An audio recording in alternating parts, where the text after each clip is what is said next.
Hey y'all, what's up? Percy got on me about this light. Let's dim it a little, y'all, because it's a soft situation that we're gonna speak about. Fresh out the shower, nice and clean, feel great. Today was a good day. It was definitely busy. It's always something. Um, but I was thinking because a lot of my friends have kids, some grown, some young.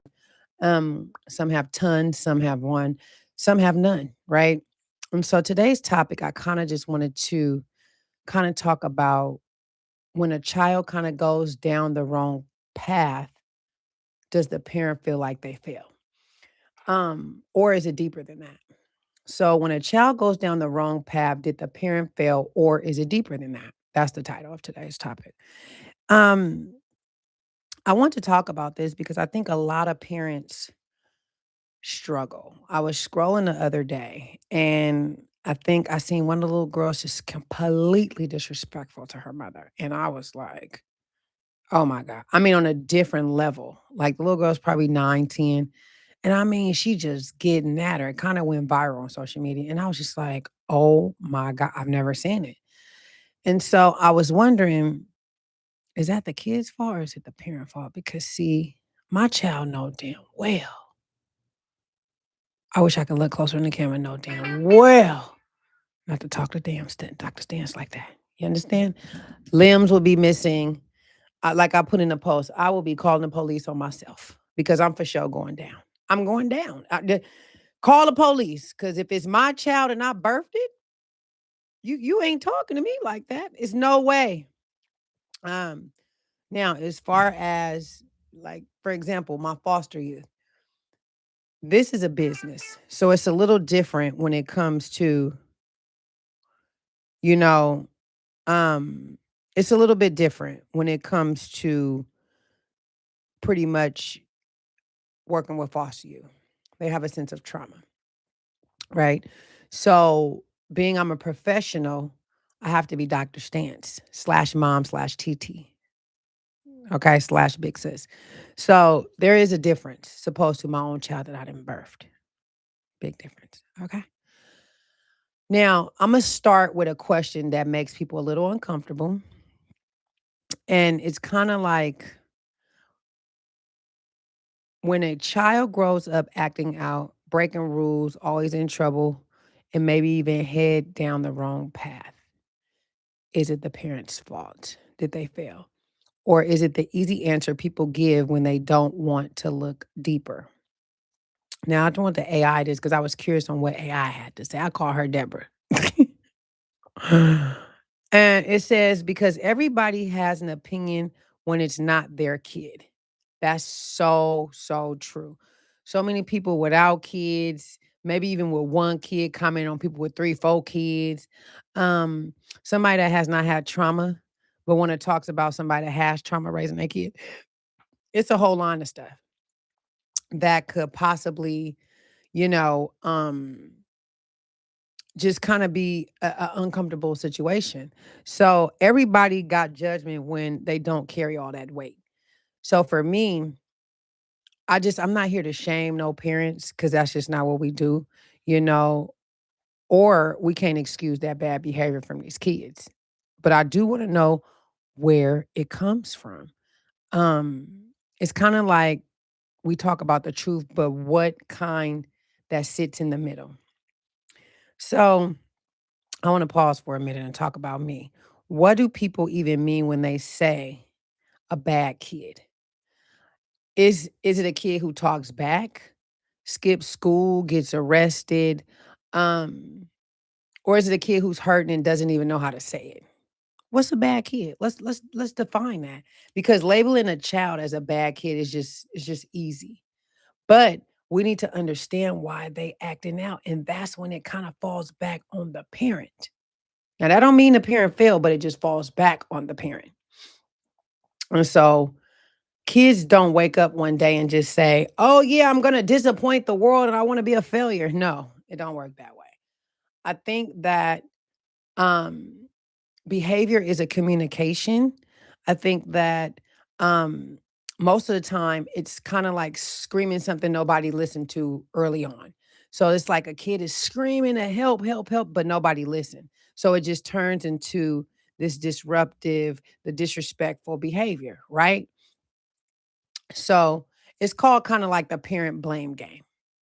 They blame the parent for everything. And the only reason why I could kind of speak on this because me as a parent, I had to work two jobs in school full time, take care of my grandmother and my daughter. Okay. And we all stayed at Granny house. I moved out and went back home so I can accomplish those things.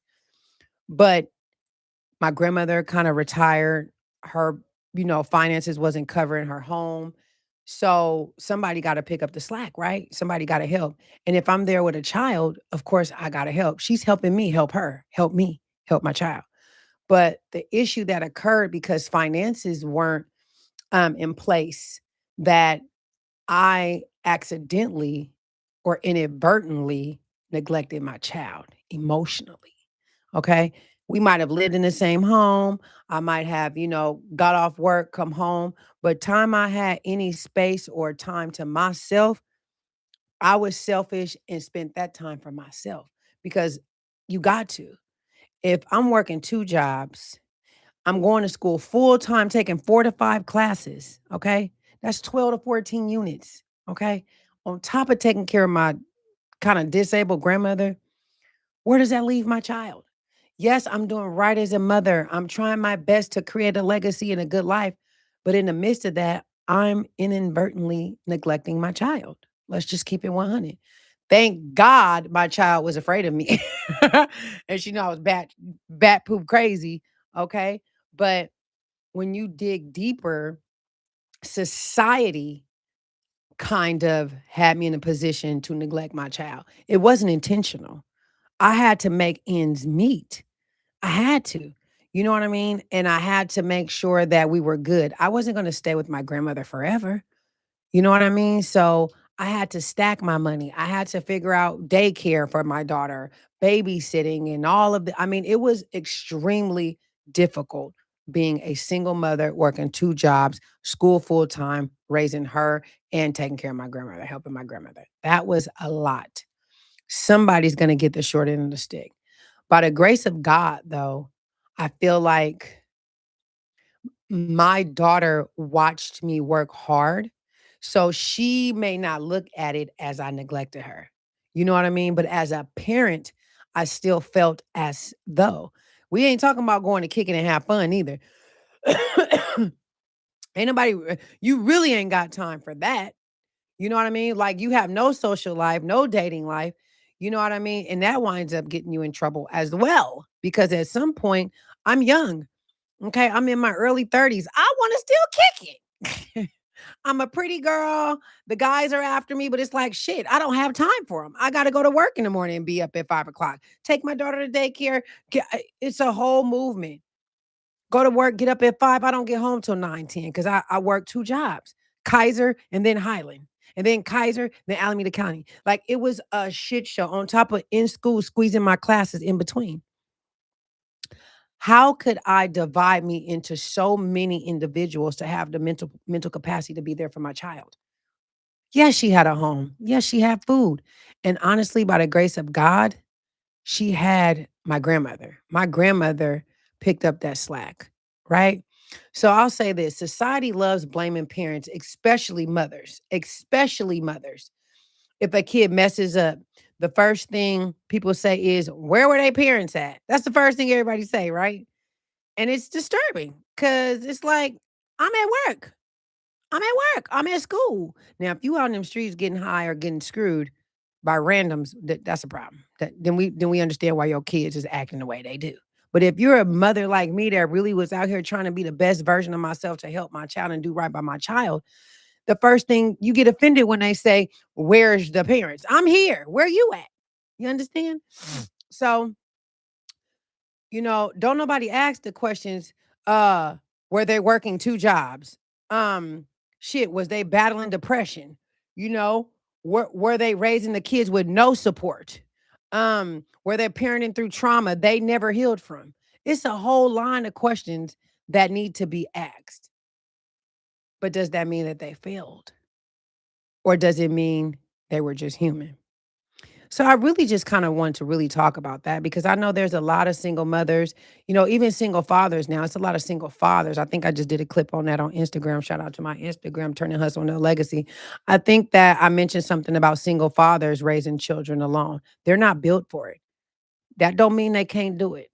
That don't mean they're not in position or mentally capable. I'm just saying they're not built. They're rough, they're tough. They're not a nurturer like women, right? They can't breastfeed, right? They can't carry or feel the baby. I think me and Lord Rab, shout out to Lord Rab, no culture, no vultures. We've discussed that. You know what I mean? And he was one of the ones that agreed with me. Definitely. That's just like a woman. I don't want to empty a trash. I don't want to build a house. My hands are too delicate. Now I ain't saying women ain't out there doing it, but most aren't built to. They're just not. They got machinery to help do all that, but, shout out to the women that do are in that industry, but most don't want to. We wanna be pretty, we wanna be in our soft girl era. So, I'll also say this because here's the uncomfortable truth. You can pour love, structure, discipline, guidance into a child and still lose them to the influence outside of your control. You can still lose them. It's outside of your control. Thank God I was blessed that my nose, I'm sorry, it's just itchy and runny. Ugh, I feel like allergies. Sorry, y'all. Ugh, no boogers, no boogers. No, but you could still lose your kid to the outside, the streets. Okay. That's why it's important to talk to your kids early on. Somebody talked about me because told them that I talked to my daughter about sex at 6. You damn right. Yeah, I did. I did that for sure. Because I was humping at 6, girls and boys. So you damn right I'm finna talk to my child about sex. I think I just did an interview with shout out to Sean Granberry. I just did an interview with him. He's over Hip Hop Live TV in the Bay Area. He does a lot for the community. But I just did a podcast with him and he was asking me a lot of questions and stuff like that in regards to my childhood.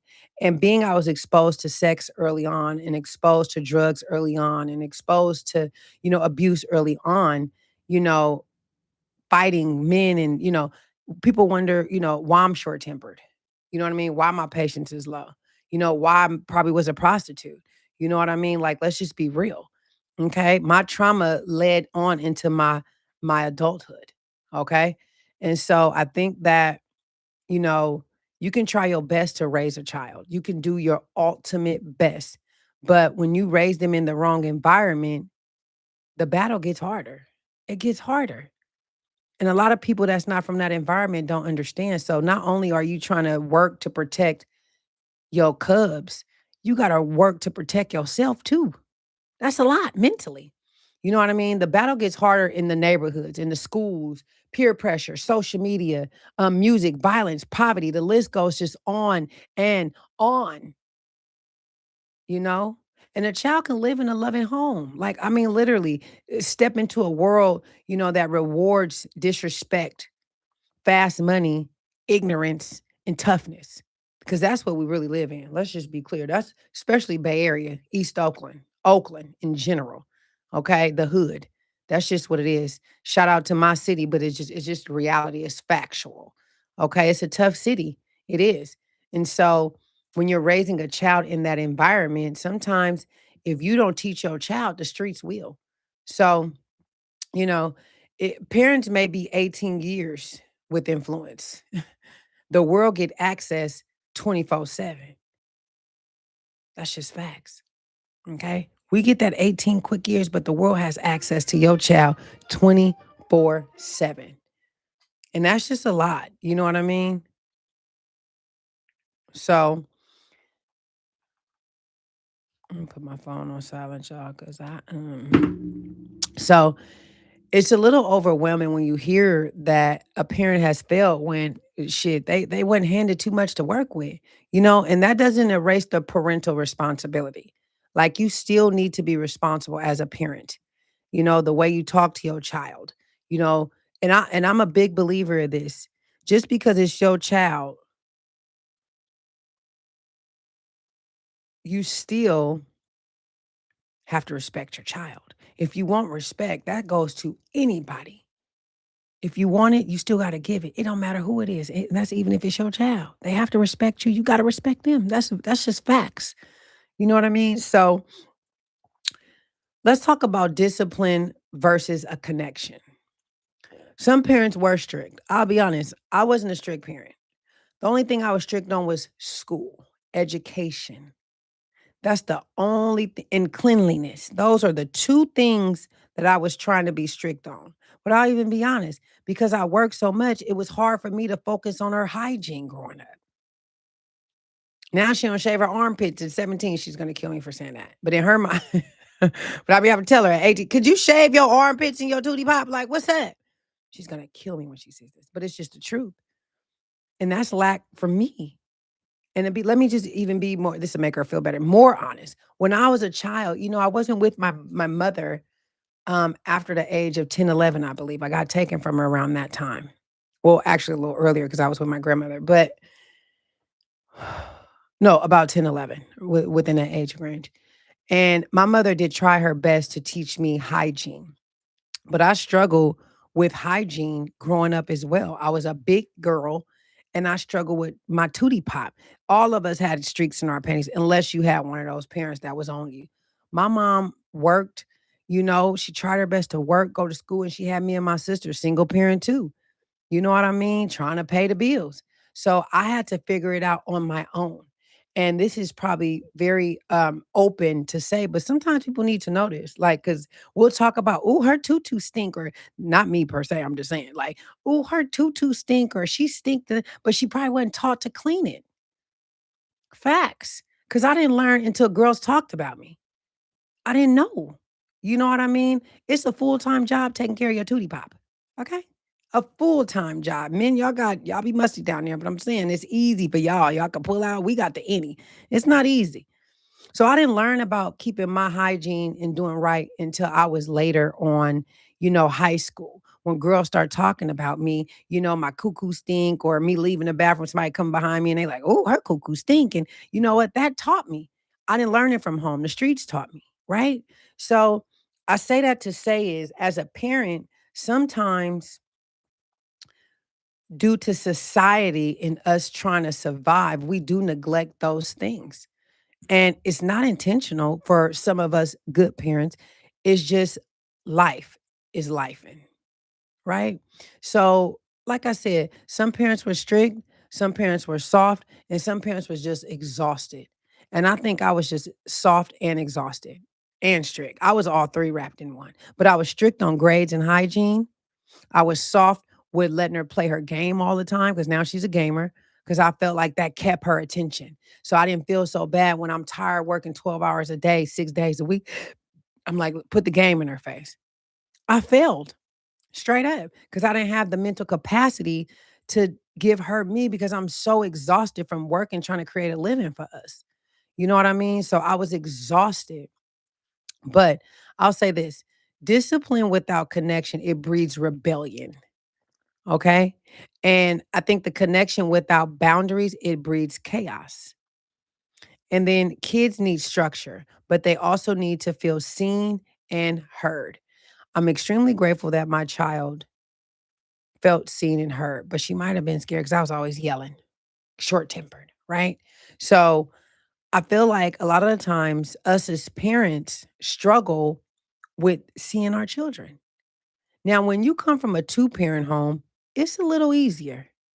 It's definitely it's less trauma, especially if it's a, functional two-parent home, people are normal. We won't even say functional, we'll say a normal two-parent home where they're working, kids are going to school, daycare, packing lunches, mom stay at home, normalcy. You know what I mean? Which is very, very rare these days. I think it's a little bit easier. Like, for instance, if I would have been working so much or the father working so much and I'm at home to nurture her, spend time, take her to games and the movies and all this, then it probably wouldn't have sheltered her so much. Um, I also notice a lot of parents put their fears off on their children, and that is extremely bad. Um, I got a couple friends that I feel like struggle with that. They put their fears off on their children and they've held them back because of their fears. And that's just so sad, to watch that. Um, I think that, when you have so much fear with certain things, you just lack in faith. It's one thing to be precautious. I get it. Or be precautious, be cautious. But there's another thing to be fearful and putting that fear on your child. That affects your child. And it's so unfair. I'll be honest. I see it all the time, and I be wanting to say stuff, but I know it ain't my place, so I just let it be. You know what I mean? But that just to me creates the child to be sheltered. They're sheltered. They're scared to do this. They're scared to do that. Same with my own child.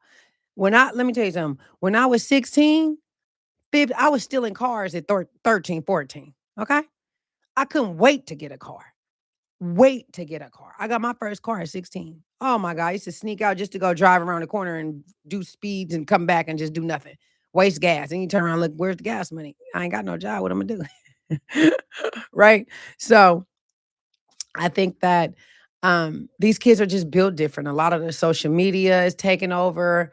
Um, the internet is just a ball of negativity, and it's just taking over. So it's putting our kids in a big box with a lid on it. They're extremely sheltered. Like my daughter don't ain't even tripping on driving, and I be looking like I'll go get you a car. Da, da. She still ain't took the test. Why is my nose itchy? I'm just so itchy. She still ain't took the test. Still ain't took the test. And I just be looking like, I don't understand it. I really don't, because I couldn't wait to get a car. Do you hear me? But I think when kids don't feel understood at home, that's when, they look for belonging elsewhere, even if it's destructive. So that's what I think us as parents need to just kind of pay attention to and talk to your kids. Talk to them about sex early, soon as you can, soon as they can understand. Okay, soon as they got logical thinking, let them know. Period. Okay. Let's talk about trauma and mental health. Let's talk about that. Let's say this real clearly too. Not all bad behavior comes from bad parenting. Okay. Not all bad behavior come from bad parenting. Some kids are carrying trauma. You know what I mean? Abuse, neglect, loss. Some of them carrying that. Bullying at school. You know what I mean? Mental health struggles. Nobody diagnosed early. It's a mental health struggle that a lot of people did not diagnose early. You cannot punish trauma out of a child. There's no way you can do that. You can't punish a trauma child. For what? She already traumatized. He already traumatized. You can't discipline depression away, and you can't yell anxiety into submitting or submission.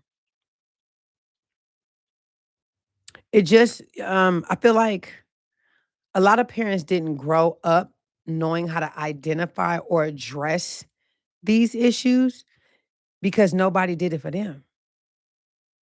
Nobody addressed I will say this, my grandmother did try. She had me in therapy. I was just rebellion. But you gotta look, if you read my book, let me show I don't even know what to fly at, but if you read the book, you will understand me a little bit more, my trauma, my healing. Um, but nobody did it for me. I know my grandmother did try. She put me in counseling very young, but it was too late for me. I didn't seen too much. I did too much. It was too late for me to have counseling and trying to fix me. I was already screwed up. I'm a ball of wasted energy. Go on and let that therapist go home because she wasting her time here. Okay. But that don't mean accountability disappears though. Because my grandmother did try her best with me, but it means understanding it do matter. You have to understand your children. You know what I mean? You have to. But I think that people and parents have to take personal responsibility. Um, but we could flip it. Let's flip it because this part do matter too. At some point, children grow up, right? And they make their own choices, and each choice has a consequence. My granny always told me that life is about choices. Which one you gonna choose? It's gonna be the right one or the wrong one. It's just about a choice. You gotta choose, but just know it's a consequence to each choice that you make. You know what I mean? And I think, you can acknowledge pain without excusing harm. You can understand behavior without justifying it.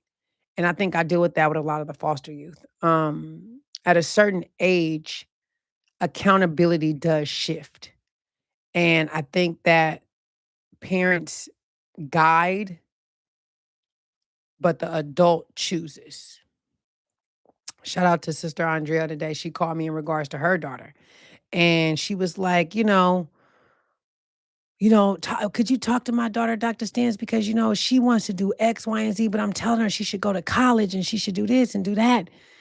And she's just telling her, trying to tell her the way to go. So a parent, we can guide you, but the adult, they choose. I told her, let her figure it out. All you do is tell her. You got her on what to do, but she's an adult. She has to figure it out. She may even bump her head along the way. Just be there to pick her up. You know what I mean? I was always like that with my child. Let her bump her head. She'll figure it out. I honestly think that is healthy for children because if they never bump their head at a child or a young adult, they're gonna be bumping their head in their 40s and 50s. We ain't that ain't cool. When you always got somebody, if you ain't got no money, always got somebody to call on to give you money, you're gonna all that's a crutch. It's a being an enabler. Even as a parent, we got parents out here enabling their kids that don't want to do nothing. I'm one of them. I feel like it because my daughter's in college, and you know, I give her a pass because she's in college. But I told her I was in college working 2 jobs. I want her to get a job while she's in college. I told her first year she can smooth sailing. That second year, no, you need to take full time courses and get a job because listen, the world ain't easy. So if you create this easy life, when you get out in the world, let's say I told her, you act like I'm dead today. Cause what you gonna do? Don't depend on me. You 18 now. What are you gonna do? Don't get it twisted. I'm definitely there for you, but I want you to act like I'm not. Straight up. Go get you a job. She's so spoiled when it comes to not caring about money. And I think that bothers me. I think that's where I failed. You know what I mean? But one thing about my kid, she's so like, I'm like, okay, kid, I'll buy you. She's like, nah, mom, it's cool. Save your money. She'll save my money for things that I would want her to have in need. But if it come to a Roblox or a gosh darn whatever them games is, she'll buy it. A Google Play or a Spotify, Apple, she'll buy it. No, quit giving them people money. So I'll say this. Some parents did everything right. They showed up, they talked to their kids, they love hard, they sacrificed, and still they child chose a different plan and a different path. So that don't mean that you failed as a parent. It definitely don't mean that. That doesn't erase the parent's effort of trying their best. And sometimes lessons just don't click until till life get hard. That's why I think it's best to a hard life sometimes make you a better person. Like it made me hustle. I got in the game. I chose the wrong game, but it was the right game at that time, but it's the wrong game now. You know what I mean? But it made me who I am. It gave me the gift of gab. It made me be in a situation where men can't use me. It's probably why I'm single now because they may think I'm hard to pull a wool over, so they skip right over me. They want the wools. They want to pull the wools over you. I ain't that one, you know? But let's talk about like how we got to heal and not blame now. This is the next topic because blaming does not heal families. I just was talking to my homegirls. My family is so broken. It's extremely sad and bad. Very little family. I got more friends than I do family. I got more sisterhoods than I do, more brotherhoods than I do real blood life family. And it's unfortunate because it's really a generational curse. My grandmother didn't talk to the other side of family, which made that trickle down to me. I don't talk to this side of it. I don't talk, or I cut them off regardless if they family. And that's not good. You know what I mean? It's generational curses. But let's talk about, you know, if you understand the blame doesn't heal the family. It just doesn't. Instead of asking who failed, or maybe the better question is, what failed this child and how do we fix it? How do we fix it? How do we fix it? Because healing happens, when parents and children stop fighting each other and start fighting the problem together. When you fighting each other and not fighting the problem together, that causes more chaos, more destruction. So listen, I'm going to close this like this. So did the parent fail? Sometimes us parents make mistakes. We're not perfect. Sometimes the system failed us. Sometimes trauma spoke louder than love in some of our lives. And I think that people make choices sometimes they just can't control. Life is complicated. Families are complicated, and kids deserve more than a label, especially being called bad. So, if this episode hit home, because I just felt like being a little vulnerable today, even talking about my own personal, if you're a parent trying your best or a grown child still unpacking your past, this conversation is for you. It is. I wanted to just come on here and say that life is going to be life and it's going to be hard, but choose the battle. Fight back when the time is right. And just know you didn't fail as a parent. You trying. Give it your all, you know? And I'm proud of everybody. I think that we all struggle when it came to parenthood. We all struggled when it came to, you know, coming from trauma. Everybody struggled with it. I know for a fact I did. Read my book. Where is that? From a hoe to a CEO. Please read this book, y'all. I don't know where the flyer is. It's way over there. I don't feel like giving it. But just read it. Because it really shapes who I am today. And I think that it'll do that for a lot of people if you, one, read my book, and two, kind of tackle your own problems. Talk to your kids. And most important, respect your kids. You have to respect your kids. If you want respect back, you got to respect them. And I'm gonna do better by looking in the camera because I'll be looking right here at myself, knowing that my eyes is going down. I'm still a work in progress, but I wanted to wear white today because I felt refreshing. I felt healthy. I went to the gym and I feel really calm, even though today was a shit show. And that's okay. And I only said 4 curse words during this whole 30 minutes of talking. So I feel amazing. So I'm working on that. So don't judge me. And just know that us parents make mistakes, but we're trying, as long as you try your best and give it your all, you'll be good. All right. I holla y'all. Deuces.